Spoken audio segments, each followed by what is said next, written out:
Hello, it's Keith here, and this is lesson 2 of the platform-specific series of my ARM assembly programming tutorials. This time we're going to be looking at the GameBoy Advance, and we're going to be using 16-bit color mode, which allows for 32,768 colors. Now this is the easiest mode if you can spare the memory for your sprites and things, because we're effectively using 2 bytes to define 1 pixel, and these are in the sort of native format of the screen, so it gives the best color. And the screen we have to write in half words even if we're in 256 color mode, so it's actually kind of easier that way, but it does mean we're going to have a lot of byte data, and maybe 15-bit color is a bit excessive for your games, but we're going to be looking at this 16-bit mode today, and we're going to look at 256 color mode next time. Okay, let's go over to the source code and let's see today's example in action. Now, as before, we're using a multi-platform file, hello multi-platform here, which will show some text, which is done with the bitmap code, and also this bitmap graphic here.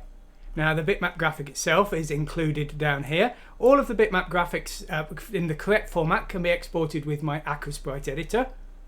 Here it is. You can see here's today's graphic example, and if we go to the ARM menu here, you've got GameBoy Advance, and you've got the options for the format you need for today's example. So we can export the character in the format we need just there.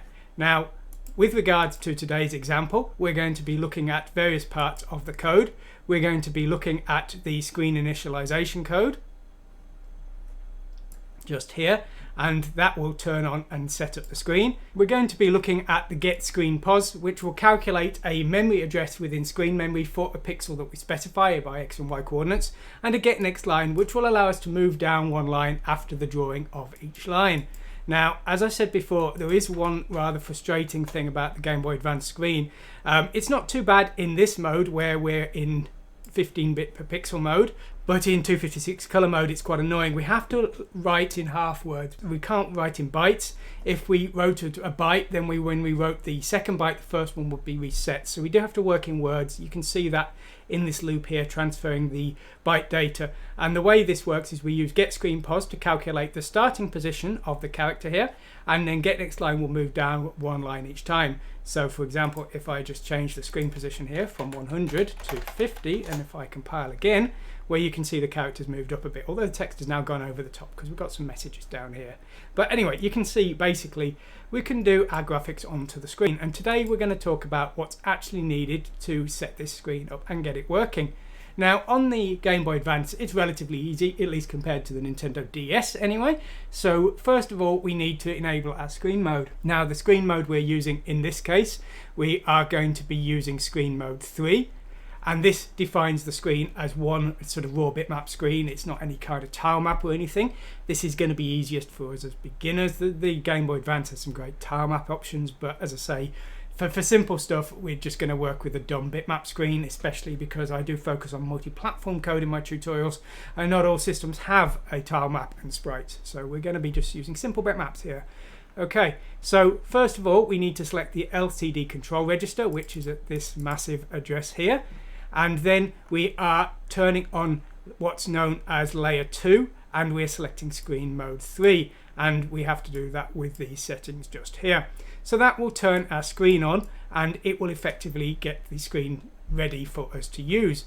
Now, when we're transferring data to the screen, we basically just need to write in the correct format. As I say, there are 2 bytes per screen address, so we have to use strh to store a half word, that's 16 bits in this case, and we are going to store a color. Now, the format is there's 1 bit for alpha, then there's 5 bits for blue, 5 bits for green, and 5 bits for red here. So we're defining this kind of tan orange color for the background here, and we're just clearing the screen here. So that's our color, and then we're doing the length of the screen, 256 wide by 192 tall, and we're writing one 16-bit value for each here.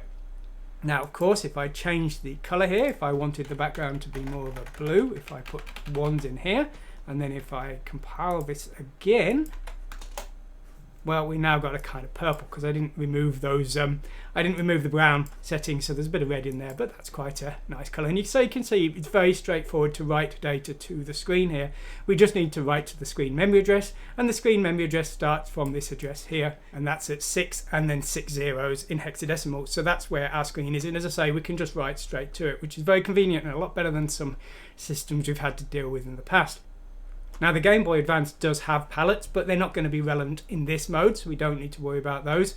When we want to calculate a screen position, of course, we've got a very easy job of it. The screen base is at that 6 and then 6 zeros here, and then we've got to just calculate the XY position. Now each line is 240 pixels wide, there's 2 bytes per pixel, so if we just take 240 times 2 and multiply that by the Y position and then add the X position here and the screen base, then we've effectively calculated the address of a pixel on the screen.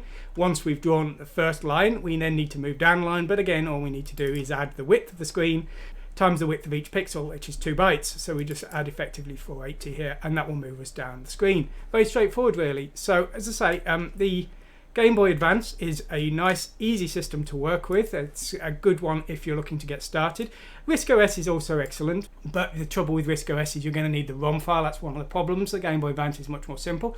The Nintendo DS is an okay choice as well. However, the screens get a little bit tricky in some places if you want to use both of them. We're going to look at that in a later lesson. So I think the Game Boy Advance is a nice, easy starting point if you're looking to do some ARM assembly.